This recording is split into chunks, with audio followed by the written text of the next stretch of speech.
जवाब। इसमें कह रहा है क्वेश्चन में कि 30th टर्म क्या होगी किसी एक AP की आपके पास ये AP, उसकी 30th टर्म क्या होगी। तो इसमें A की वैल्यू निकाल लेते हैं 10, D की वैल्यू कैसा भी बताया था मैंने, A2 में से A1 माइनस करेंगे, तो A2 में से A1 माइनस करेंगे तो 7 माइनस का 10 और आपका आंसर आ जाएगा माइनस का 3। ठीक है, तो D की वैल्यू ये आ गई। N की वैल्यू हमारे पास क्या गिवन है, N की उसने कहा हुआ है किस पर निकालना है, 30th पर, तो N की वैल्यू 30 आ गई। क्या निकालना है, AN निकालना है।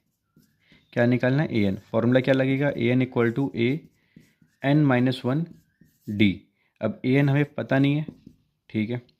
A की वैल्यू यहाँ पे 10 हो गई, N की वैल्यू यहाँ पे क्या है 30 माइनस का 1 और D की वैल्यू माइनस का 3। 30 में से 1 माइनस होगा 29 को आप 3 से मल्टीप्लाई करेंगे तो 87 है, माइनस का 87 आ गया। 87 जब ये करेंगे तो माइनस का 77, AN की वैल्यू आपके पास क्या आ गई, माइनस का 77। अपना नेक्स्ट क्वेश्चन है 11th term of N AP। हमें 11th टर्म फाइंड आउट करना है किसी एक AP के जहाँ पे हमारे पास 3 टर्म गिवन है, माइनस का 3, माइनस का 1/2, 2 एंड सो ऑन। तो इसमें अपने पास फर्स्ट टर्म क्या आ गई, माइनस का 3। अभी हम लोग D यहाँ की वैल्यू निकालेंगे, N की वैल्यू 11 है, AN हमें फाइंड आउट करना है। तो फिर से यहाँ पे माइनस का 1/2 माइनस का 3,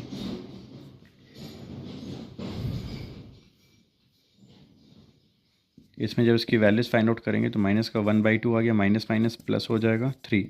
नीचे यहाँ पे 1 है, दोनों का प्लस या माइनस करने के लिए आपको हमेशा डिनोमिनेटर इक्वल होने चाहिए, तो 2 से मल्टीप्लाई कर देंगे। तो माइनस का 1, 3 2 जा 6 अपॉन में 2, 6 में से 1 माइनस होगा तो 5/2।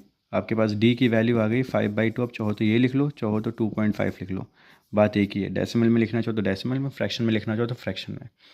हमें जो भी जिस चीज़ की नीड होगी हम लोग पुट कर लेंगे।